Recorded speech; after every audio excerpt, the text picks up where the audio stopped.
대한민국 근현대사를 성경적 세계관으로 알리고 전하는 대한역사문화원의 한국 근현대사 발효하기 특강입니다.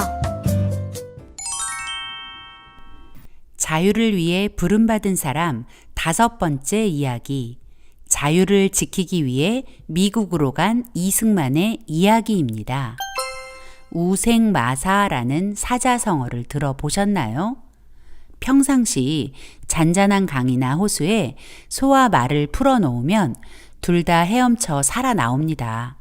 하지만 홍수가 나서 물살이 거셀 때 소와 말이 강에 빠지면 헤엄이 서툰 소는 살아남고 힘이 세고 헤엄을 잘 치는 말은 죽는다고 합니다. 말은 거센 물살을 거스르려고 발버둥 치다 힘이 빠져 죽지만 소는 물이 흐르는 대로 떠내려가며 육지를 밟고 살아나는 데서 나온 말입니다. 이승만의 인생이 바로 우생마사와 같다는 생각이 듭니다. 그가 자신의 지혜와 능력을 믿고 저항하던 때 오히려 절망뿐이었다면 그가 기독교로 개종하고 난 후 하나님의 인도하심에 자신을 맡기고 나면서부터 그의 인생은 놀라움의 연속이었습니다. 자, 이제부터 하나님과 동행하며 놀라운 역사를 주도한 이승만의 행보를 따라가 보겠습니다. 이번 시간엔 먼저 이승만이 조선을 넘어 드디어 세계 무대로 걸어 들어가는 그 시작점, 미국 유학 이야기를 해볼까 합니다. 1904년 8월 7일 이승만이 투옥된 지 5년 7개월 만에 한성 감옥에서 추록했을 때 대한제국은 여전히 러일 전쟁이 진행되고 있었습니다. 물론 전쟁의 양상은 일본의 승리로 기울어져 있었죠. 이승만은 추록 당시 대한제국의 상황을 그의 비망록에 이렇게 기록했습니다. 내가 감옥의 낡은 철문을 걸어 나왔을 때 대한제국 정부에 대한 러시아의 영향력은 이미 분쇄되었고 승리한 일본군은 대한의 목을 조르고 있었다. 일본은 대한의 독립을 위해 싸우고 있다고 전 세계에 알려져 있었고 그래서 서방 국가들의 정신적 내지는 물질적인 지원을 받고 있었는데 지금 일본은 대한을 그들의 군대 소나기에 넣었고 그들이 보호할 것이라고 약속했던 바로 그 삶을 대한에서 약탈하기 시작했다. 정말 그랬습니다. 을사늑약이나 한일합방까지 갈 것도 없이 이미 조선은 일본의 소나기에 들어가 있는 상황이었죠. 그런데 이 상황이 전적으로 일본만의 만행일까요? 우리의 책임은 없었던 것일까요? 러일 전쟁이 발발한 1904년으로 잠시 돌아가 보겠습니다. 1904년 2월 러일 전쟁이 발발하면서 그달 23일 덕수궁에서 한일 의정서가 작성됩니다. 이 의정서의 핵심은 대한제국의 안전을 지킨다는 명분으로 대한제국을 일본의 군사기지로 제공한다는 것이었고 이 의정서에 고종이 합의 서명을 하면서 일본은 어떤 제재도 없이 대한제국에 군대를 들여보내게 되었습니다. 그리고 6개월이 지난 1904년 8월 22일 러일 전쟁에서 일본이 승리를 확정 지어갈 무렵 대한제국과 일본은 제1차 한일협약을 맺게 됩니다.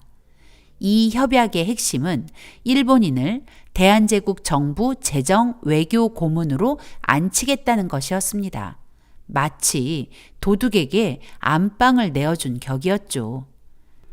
겉으로는 일본의 강압에 의해 힘없는 나라가 굴복한 듯 보이지만 이 협약 이면에는 한편의 막장 드라마와 같은 뒷거래가 있었고 그 결과 이런 굴욕적 상황을 맞이한 것입니다.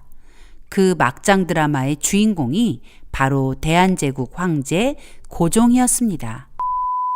고종은 한일 의정서 체결 전인 1904년 2월 17일 이미 창덕궁 후원을 일본군 12사단에게 내어주었습니다. 그리고 한일 의정서가 체결된 후인 3월 20일 일본은 이토 히로부미를 대한제국의 특사로 보내 고종을 아련케 했습니다. 일본의 특사 이토 히로부미가 고종을 아련한 목적이 무엇일까요?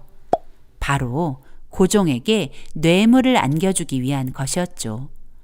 이토 히로부미는 고종에게 선물이라며 30만 엔을 안겨주었습니다. 현재 가치로 환산해 보면 약 400억에 달하는 거금입니다. 뿐만 아니라 고종에게 경부선 철도 지분도 보장해주고 앞으로 경의선 철도의 지분도 보장한다는 약속을 해주었습니다. 게다가 그날 그 자리에 함께한 일부 대신들에게도 입막음용 뇌물이 제공되었던 것입니다. 그러니 8월 대한제국 정부에 일본인 재정 외교 고문을 안치는 제1차 한일협약에 동의할 수밖에요. 이 일을 지켜본 민영화는 이 분통 터지는 상황을 영국 공사관에 방문해 영국 공사 조던에게 전하였고 영국 공사관에서는 이 민망한 사건을 기록하여 영국 외무성 문서보존소에 보관해 둔 것입니다. 그런데 우리는 고종을 일본의 총구 앞에서 어쩔 수 없이 굴복한 불쌍한 개혁군주처럼 믿고 싶어 하죠.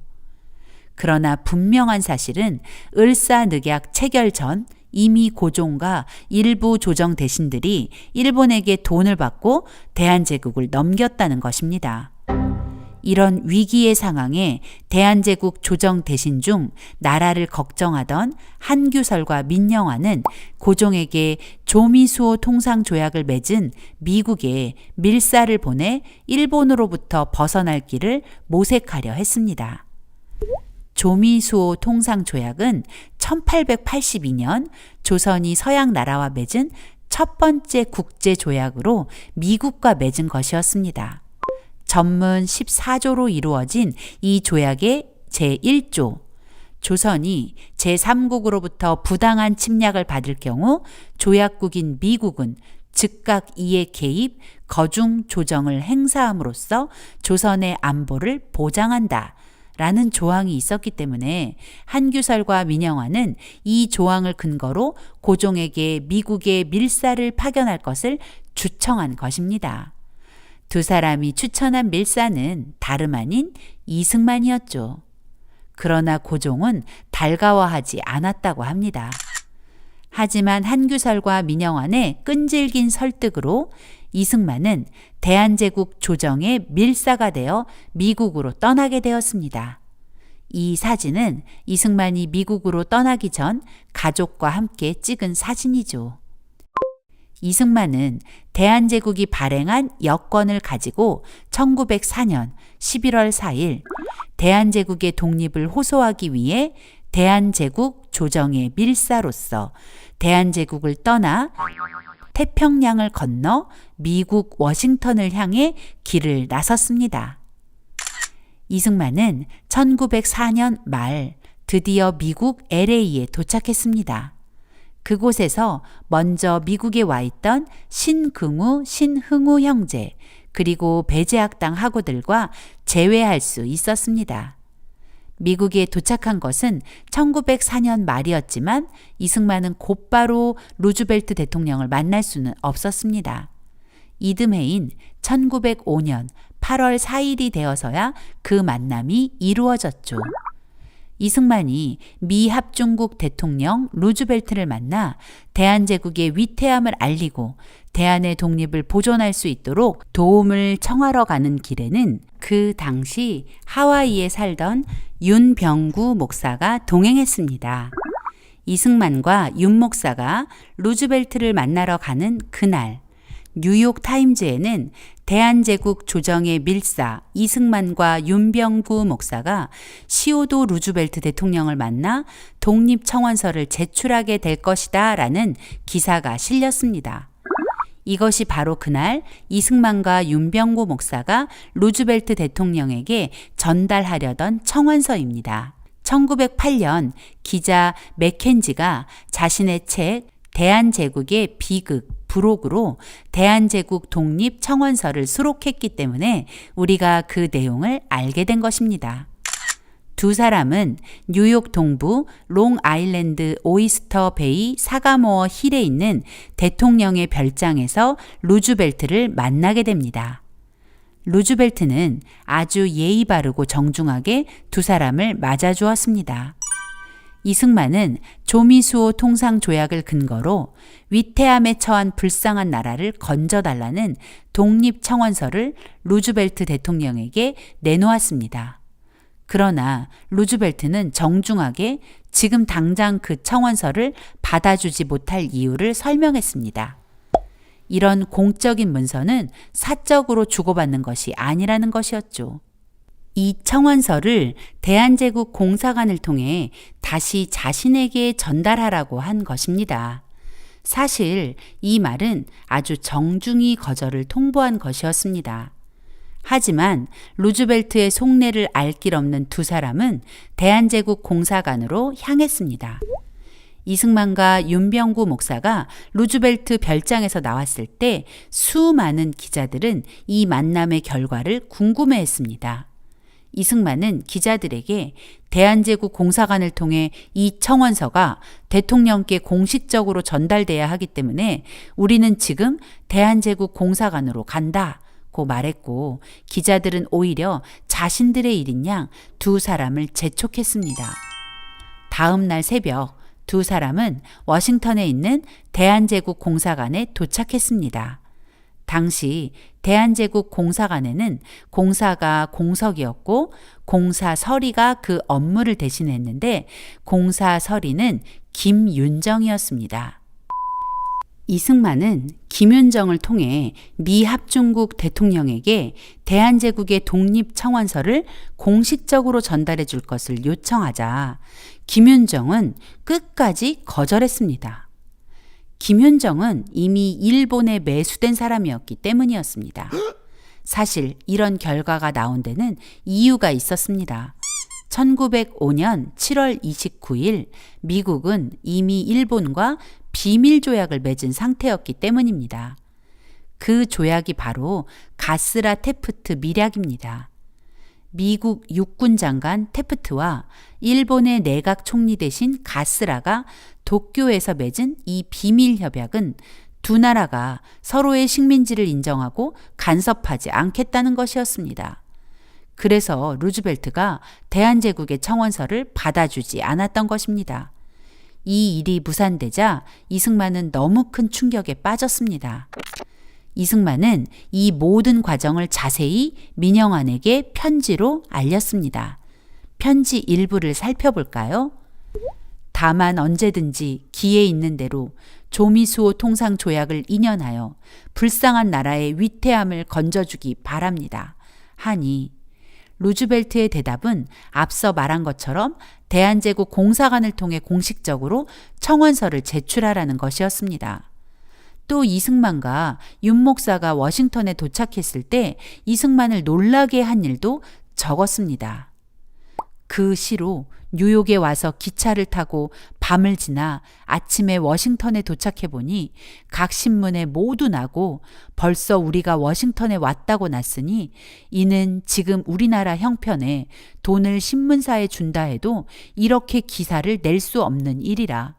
목석 같은 마음을 가진 사람이라도 어떻게 기쁘지 않을까.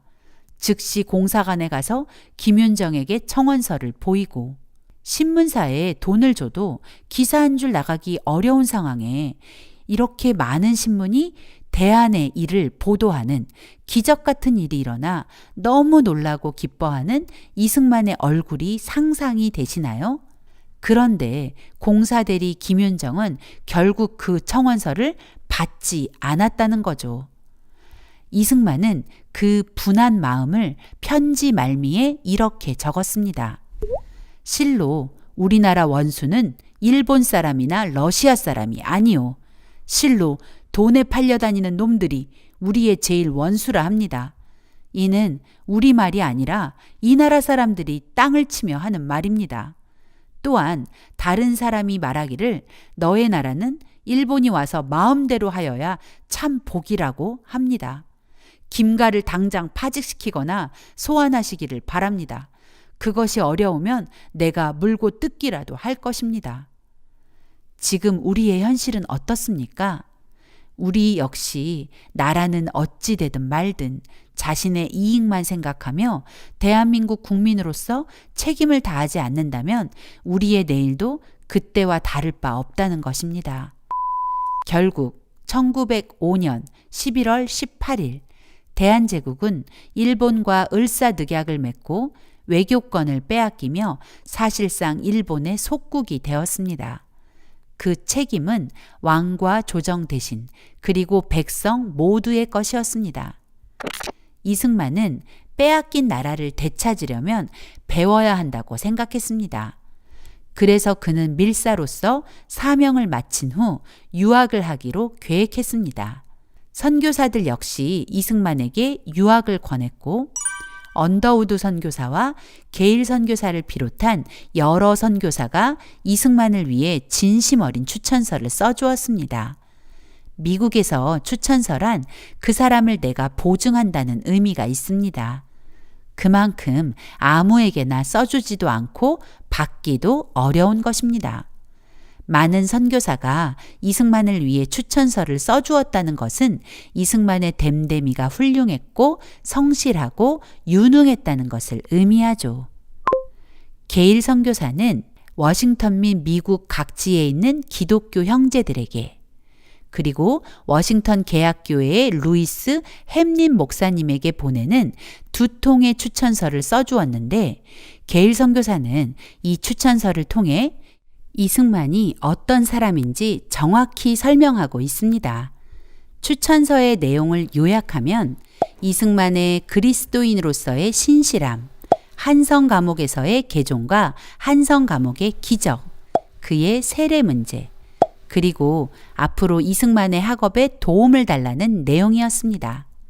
이승만은 언더우드 게일 선교사와 여러 선교사의 추천서를 합하여 모두 19통의 추천서를 가지고 미국에 온 것입니다.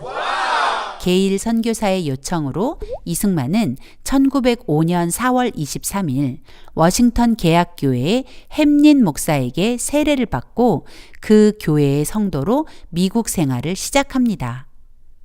이승만이 그때까지 세례를 못 받은 상태였는데 그 이유는 자격이 없어서가 아니라 그 당시 서울에 있던 많은 선교사들 모두 이승만에게 세례를 주고 싶어 했기 때문입니다.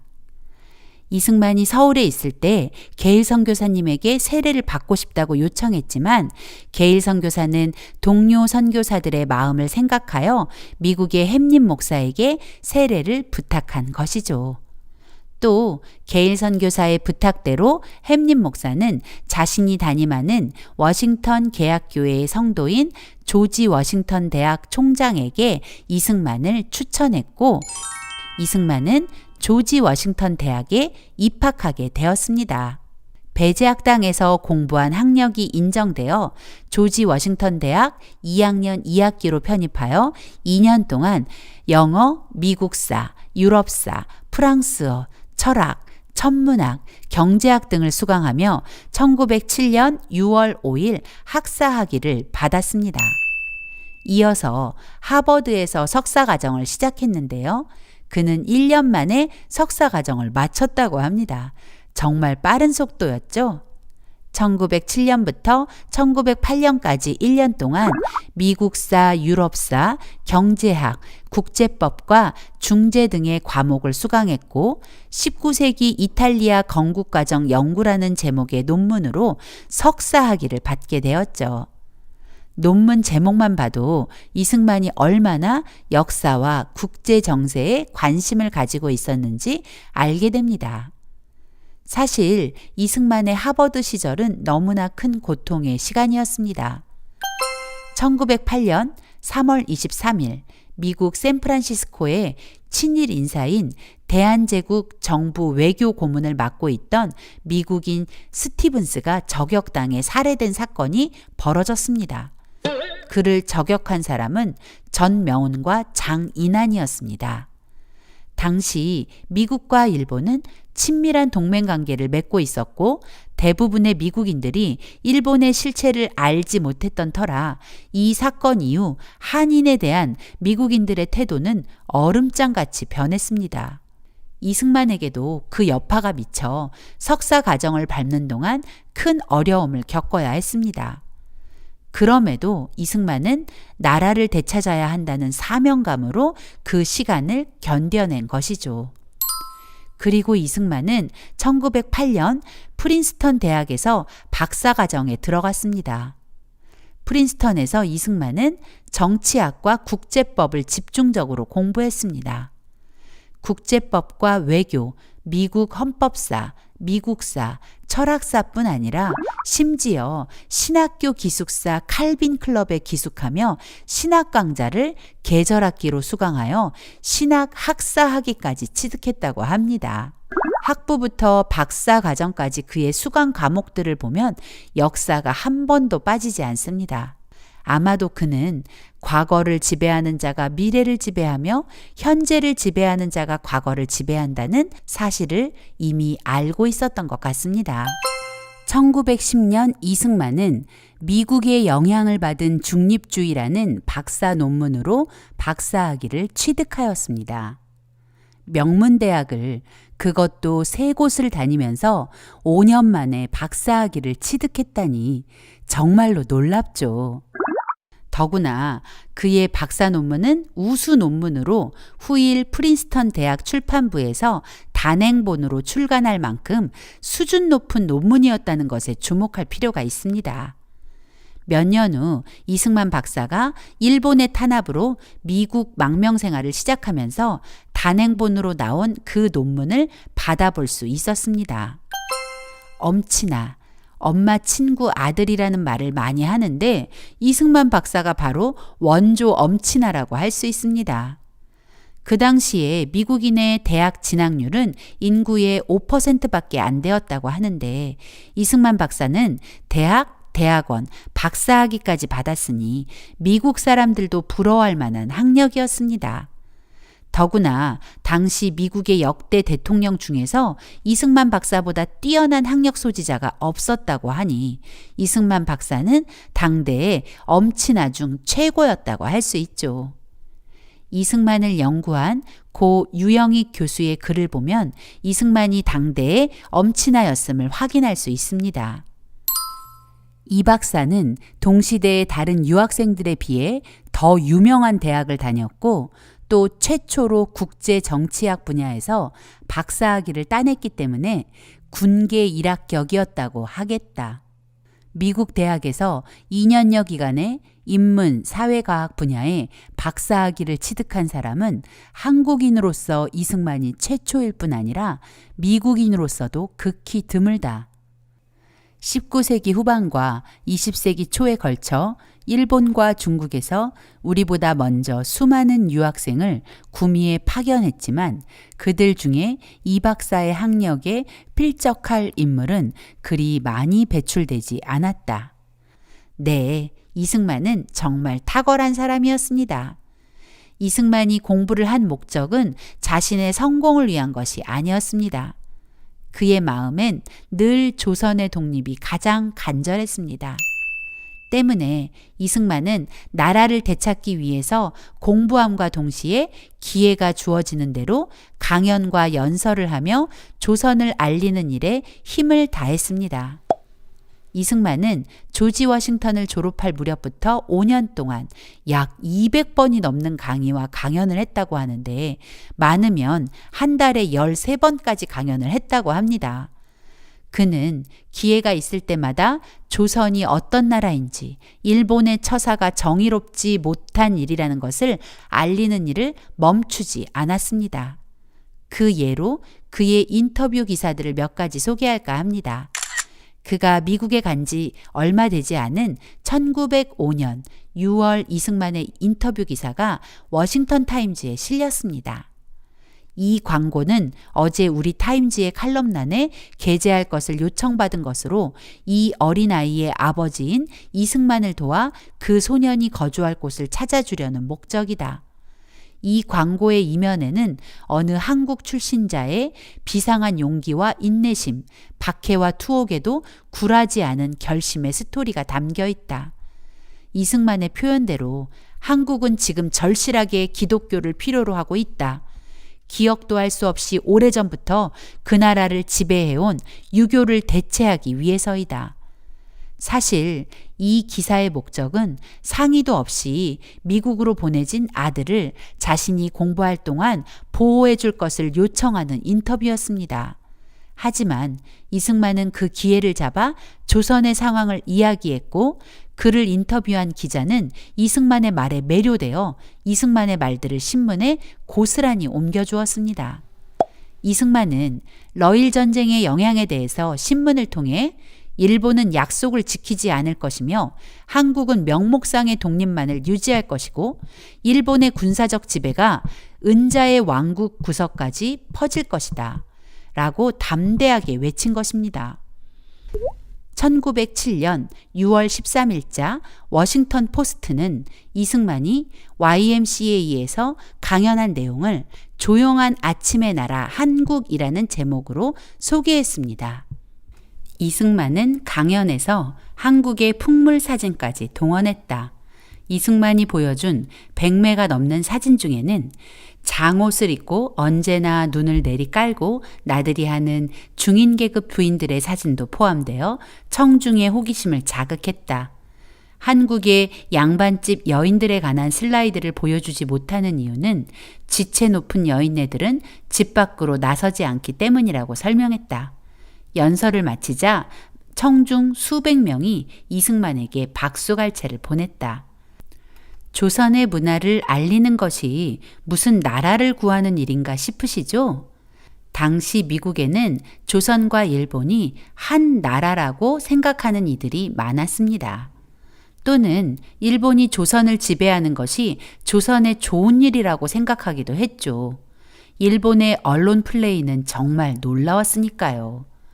때문에 이승만은 조선의 고유한 문화를 알려 조선이 독립적인 나라라는 것을 말하고 싶었던 것입니다. 또 뉴저지주 뉴여크에서 발행한 모닝 스타지 1907년 7월 25일자 이승만 인터뷰 기사는 아시아 전체를 집어삼키려는 일본과 러시아의 야욕은 마찬가지다. 그러나 방법에서 두 나라는 다르다. 지나친 자만으로 충만한 러시아는 러일 전쟁 기간 중 외부 비판에 별로 신경을 쓰지 않았다. 그러나 일본은 달랐다.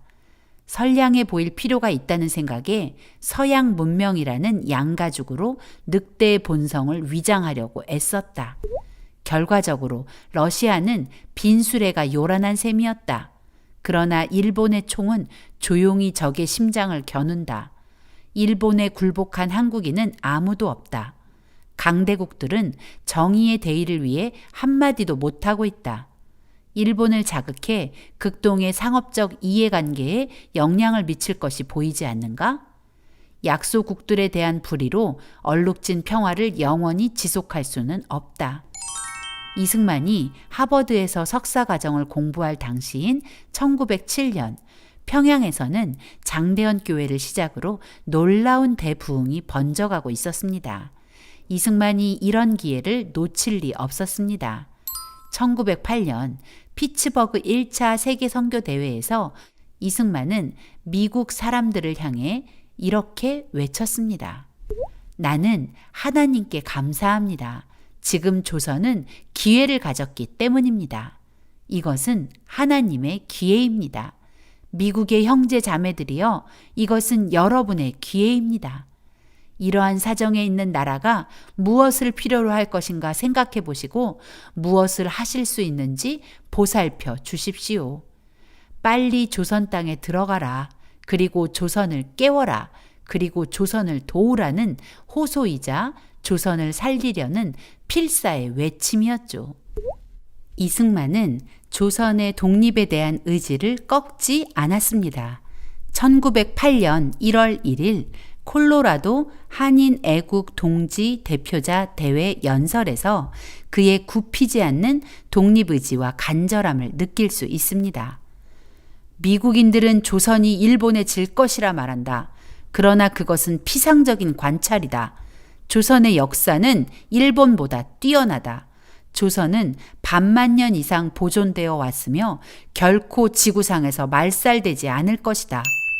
당시 일본은 아시아 연대론, 대동아 공영을 외치며 아시아 일대를 소나기에 넣으려 했습니다. 아시아 연대론이라는 것은 아시아의 모든 나라가 일본과 힘을 합쳐서 서양 나라를 막아내자는 터무니없는 주장입니다. 일본이 이런 말도 안 되는 주장을 펴고 있을 때 이승만 박사는 미국에서 일본에 의해 외교가 단절되어 버린 대한제국의 상황을 알리는 외교관의 역할을 감당하고 있었던 것입니다. 외교 통로가 단절된 상황에서 미국 대중에게 직접 대한제국의 독립이 위협받는 상황을 알리는 공공외교관으로 대한의 독자성과 정체성을 인식시키는 문화외교관의 역할을 감당하고 있었습니다.